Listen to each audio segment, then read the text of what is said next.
उत्तरकाशी की त्रासदी एक चेतावनी। विनीत नारायण जी का लेख है।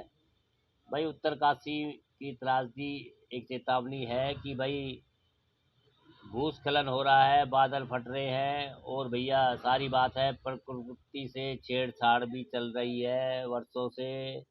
उसके बारे में ना सरकार अपनी गलती मानती है ना स्टेट मानता है। और भैया भूमि दोहन हो रहा है, जमीन में सुरंगें बनाई जा रही हैं और भैया कहीं तेल खोजा जा रहा है, कहीं खनिज खोजा जा रहा है, उसको भी तो सरकार माने। प्राकृतिक आपदा तो आती रही है पहले शुरू से और भविष्य में आगे भी। ये तो प्रकृति का नियम है, इसमें तो भाई कोई रुक नहीं सकता, प्रकृति को रोका नहीं जा सकता। पर लेकिन अपने आप को कैसे सुरक्षित रखना है, ये चेतावनी है। भारत के पहाड़ी क्षेत्र विशेष रूप से हिमालयी राज्यों जैसे उत्तराखंड और हिमाचल प्रदेश प्राकृतिक सौंदर्य और जैव विविधता के लिए विश्व भर में प्रसिद्ध है।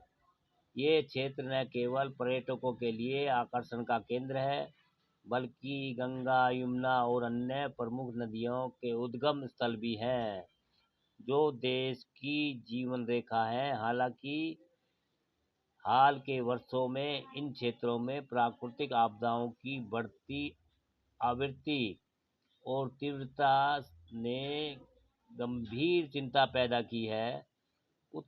उत्तरकाशी में हाल ही में भीषण बाढ़ मलबे के प्रभाव के एक बार फिर से यह सवाल उठाया है कि क्या हम अपनी पर्यावरण और प्राकृतिक संसाधनों के साथ खिलवाड़ तो नहीं कर रहे हैं। यह आपदा जो भागीरथी पर्यावरण संवेदनशील क्षेत्र BESJ में हुई है, न केवल प्राकृतिक कारणों से बल्कि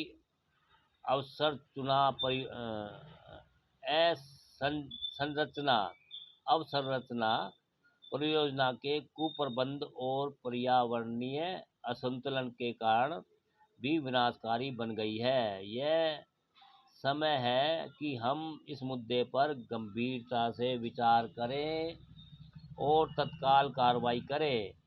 5 अगस्त 2025 को उत्तराखंड के उत्तरकाशी जिले के धराली गांव में एक बादल फटने की घटना ने भारी तबाही मचाई। खीर गंगा नदी के जल ग्रहण क्षेत्र में हुई इस घटना ने गांव के घरों, होटलों, दुकानों और सड़कों को तहस नहस कर दिया। 4 लोगों की मौत हो गई और 50 से 100 लोग लापता हो गए। यह आपदा हाँ यह आपदा भागी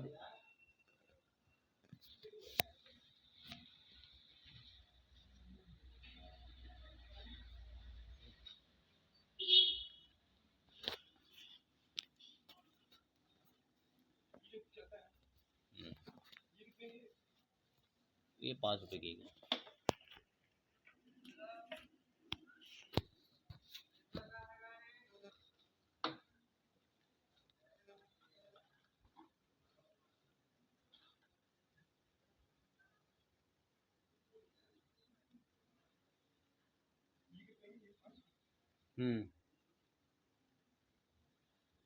तहस नहस कर दिया 4 लोगों भैया।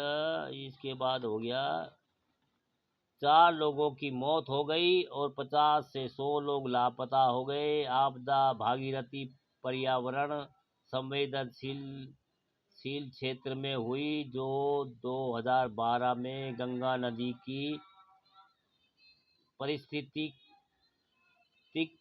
और जल स्रोतों की सुरक्षा के लिए अधिसूचित किया गया था।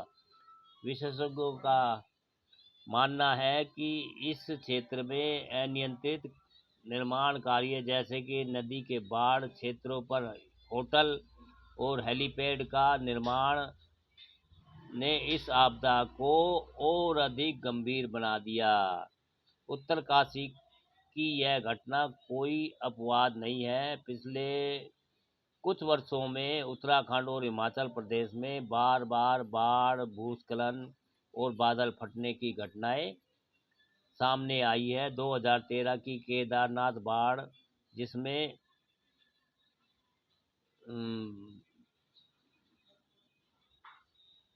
जिसमें 5,700 से अधिक लोग मारे गए थे, और 2021 की चमोली बाढ़ जिसमें 200 से अधिक लोग मारे गए थे या लापता हो गए थे। ऐसी त्रासदी के उदाहरण हैं। इन आपदाओं का एक प्रमुख कारण है जलवायु परिवर्तन, जो हिमालयी क्षेत्र में ग्लेशियरों के पिघलने और बादल फटने की घटनाओं को बढ़ा रही है। लेकिन इसके साथ साथ मानवीय गतिविधियां, विशेष रूप से अवसंरचना परियोजनाओं का गलत प्रबंधन, इन आपदाओं की तीव्रता की ओर बढ़ा रहा है। हिमालय क्षेत्र में भूवैज्ञानिक संरचना अत्यंत नाजुक है। यह क्षेत्र टेक्टोनिक टेक्टोनिक गतिविधियों के कारण भूकंपीय रूप से सक्रिय और भूस्खलन के लिए अति संवेदनशील है। फिर भी चार धाम परियोजना जैसे बड़े पैमाने की सड़क निर्माण परियोजनाएं, हाइड्रो पावर प्रोजेक्ट और अनियंत्रित पर्यटन इस क्षेत्र की स्थिरता को और कमजोर किया है। उत्तरकाशी में चार धाम परियोजना के तहत धरासू गंगोत्री खंड का चौड़ीकरण और हिना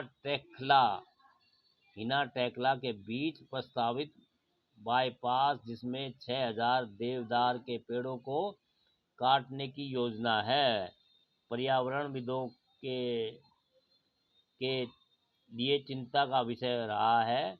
चार धाम परियोजना को लेकर सुप्रीम कोर्ट में कई कानूनी चुनौतियां सामने आई है, क्योंकि यह परियोजनाओं पर्यावरणीय खतरों को बढ़ा रही है। विशेषज्ञों ने बार बार चेतावनी दी है कि सड़क चौड़ीकरण के लिए पहाड़ों की कटाई, वनों की अंधाधुंध कटाई और नदी के किनारे पर निर्माण कार्य इस क्षेत्र की ओर अधिक अस्थिर बने रहे हैं। 2023 में सिल्कयारा सुरंग प्रकरण ने भी यही दिखाया है कि पर्यावरणीय प्रभाव आकलन EIA के बिना परियोजनाओं को मंजूरी देना कितना खतरनाक हो सकता है। इसी तरह हिमाचल प्रदेश में शिमला के सोंधी धल्ली राजमार्ग परियोजना के लिए पहाड़ों की कटाई ने भूस्खलन के खतरे को बढ़ा दिया है। शिमला, जो कभी 30,000 लोगों के लिए बनाया गया था, अब वहां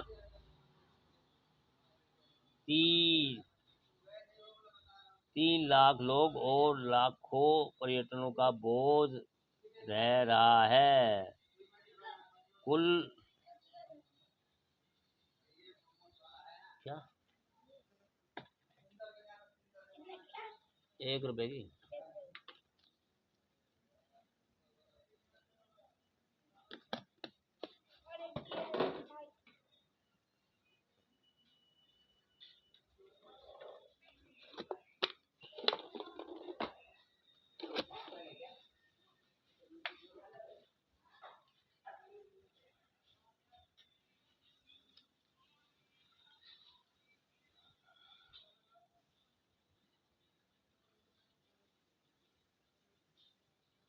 लाखों पर्यटकों का बोझ सह रहा है। कुल्लू और मनाली जैसे पर्यटन स्थल भी अनियंत्रित निर्माण और पर्यटकों की भीड़ के कारण पर्वतीय संकट का सामना कर रहे हैं। जलवायु परिवर्तन ने हिमालय क्षेत्र में आपदाओं की आवृत्ति और तीव्रता को बढ़ा दिया है। भारतीय अंतरिक्ष अनुसंधान संगठन इसरो के अनुसार 1988 से 2023 तक उत्तराखंड में 12,319 भूस्खलन हुए, जिनमें से 1,100 अकेले 2023 में दर्ज किए गए।